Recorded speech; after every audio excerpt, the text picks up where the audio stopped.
White supremacy reared its ugly head last weekend in Charlottesville, Virginia, and one brave American ended up dead. Thankfully, we are not living in Nazi Germany, not yet at least.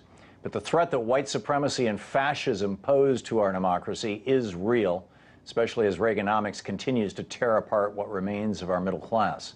For more on this, I'm joined now by Rичард Улф, visiting professor at the New School, co-founder of Democracy at Work, and the author of numerous and brilliant books, including Capitalism's Crisis Deepens, Essays on the Global Economic Meltdown. Rичард Ulf, welcome back. Thank you, Tom. It's great having you with us. First things first, from an economist's point of view, how do you understand white supremacy and fascism? How do they develop, and are they a reaction to specific economic conditions? Yes, I believe they are. I believe if you go back to the Nazi experience in Germany, the fascists in Spain and Italy, that you will see a very strong relationship. Things like this are always caused by many factors, but a very strong relationship between economic breakdown and collapse on the one hand, and the desperate search that people go through to explain to themselves what's happening to them, why they are losing their jobs, why their income is declining, why the prospects for their children are looking grim and difficult. And in that process, anybody who can come up with some plausible or even fantastical explanation kind of gets a hearing because people want to understand. And the right-wing folks, with their conspiracy theories, with their notion that immigrants or some ethnic minority or religious minority, whatever you want, these folks with the stories they tell begin to find an audience in economic hard times. We didn't have this kind of level of activity 10 or 20 years ago. We've always had these folks, but now they're beginning to feel that they have an audience, and they felt that way even before Trump came along and made an alliance for himself, a political alliance with these people, which is why we see it now feeling its oats and coming forward. But yes, I think it is very strongly fed by the economic downturn for masses of Americans, particularly white people in this latest phase, who are looking for some explanation and for some help, and they're listening to these folks. How did what we saw this weekend in Charlottesville differ from or resemble the fascist movements of the past? They're similar in the sense that you're seeing angry people who have decided that military action is going to save their situation, that a strong leader who talks tough, like a Trump, will be a solution for them, and they're going to put together their kind of military orientation with their conspiracy of who the bad people are, and then try to make an alliance with the big tough leader who's going to stick it to the people who are the bad guys and thereby improve their situation. They turned to Hitler for that, they turned to Mussolini for that, they turned to Franco in Spain for that, and they are beginning, and that's the similarity, to turn to Trump as some sort of hero. There is a difference, however. Whatever you may think of Hitler and Mussolini and Franco, they did understand that in order to even get as far as they got, they had to, in fact, do something concrete and tangible for these masses of people whose first problem was their economic distress. So they created jobs, particularly government jobs of all kinds, and they tried to max that, to minimize the bad ideological story they told and maximize direct service. Mr. Trump is different. He is not only not providing the jobs he promised, he's not doing anything other than a conventional right-wing program of cutting taxes for the rich and the corporations, reducing regulations on the corporations. This is not going to solve the economic problem of the people he wants to reach. It's actually going to make it worse. But here is the most dangerous thing. Because he's not solving, even minimally, their economic difficulties, he has to hype the theater. He has to hype the words. He has to hype the tough guy image. He has to hype the way he did over this last few days, the notion that he is arbitrating between violence on both sides, even though the obvious violence for anybody who isn't demented came from one side against the other. That's the danger here.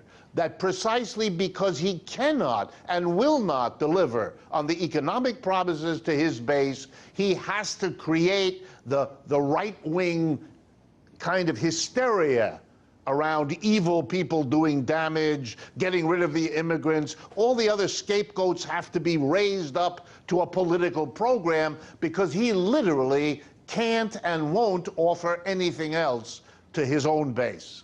Who becomes a fascist? I mean, the stereotype is the disaffected working class man, but from all accounts, the people in Charlottesville this weekend were not the so-called white trash that everyone thinks white supremacists are. In fact, most of them look like, or many of them look like buttoned-up frat boys. Is that significant?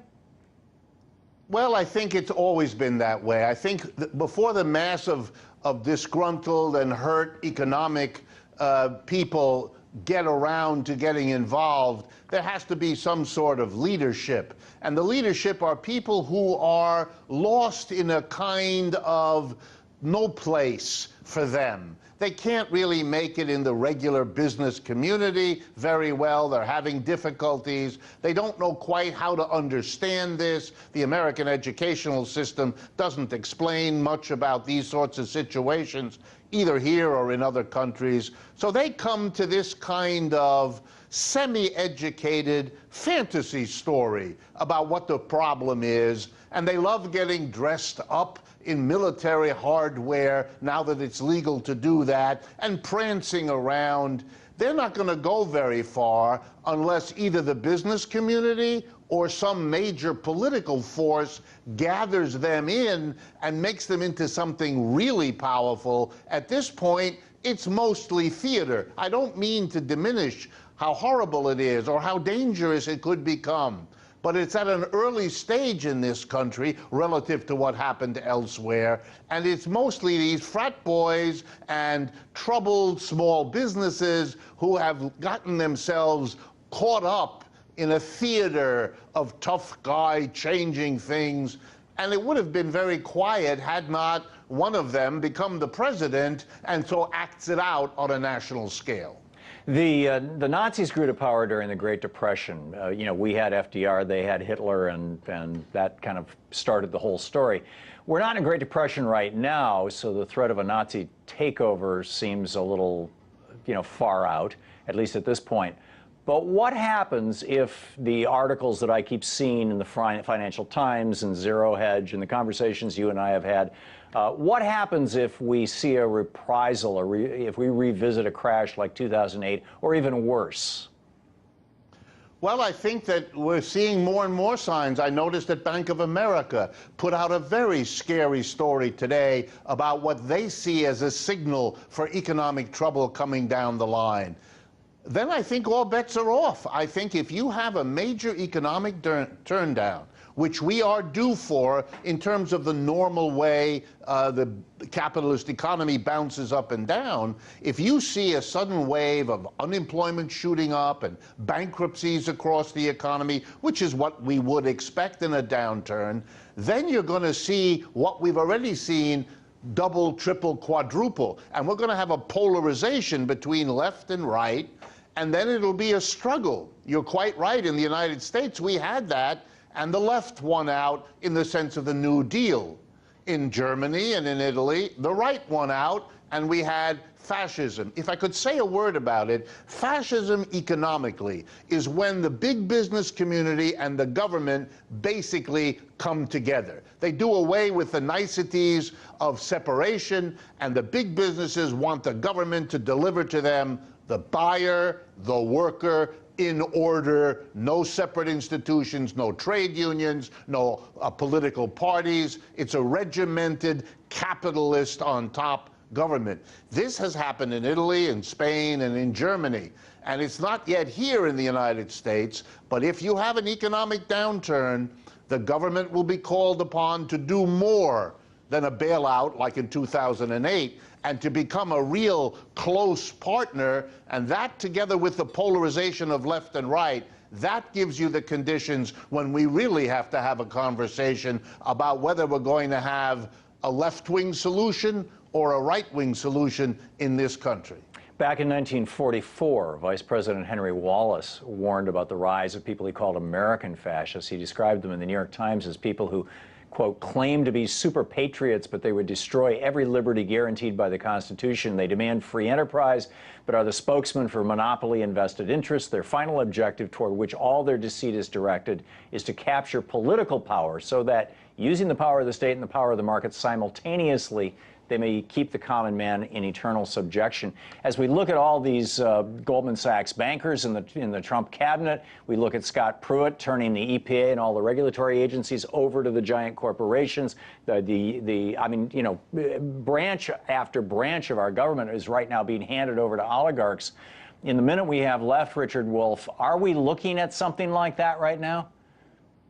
I think what we're looking at is the run-up to it. We're looking at a capitalism that cannot solve its problems in the conventional ways and is therefore looking for the government to bail them out. The idea that our big business community, which has enriched itself staggeringly over the last 40 years, should be working with Mr. Trump to cut corporate taxes again now in the face of the desperate condition of our economy is a sign of what is happening at the highest levels, and that, I would argue, is the most serious direction from which a real fascism will come if it continues the way it is now.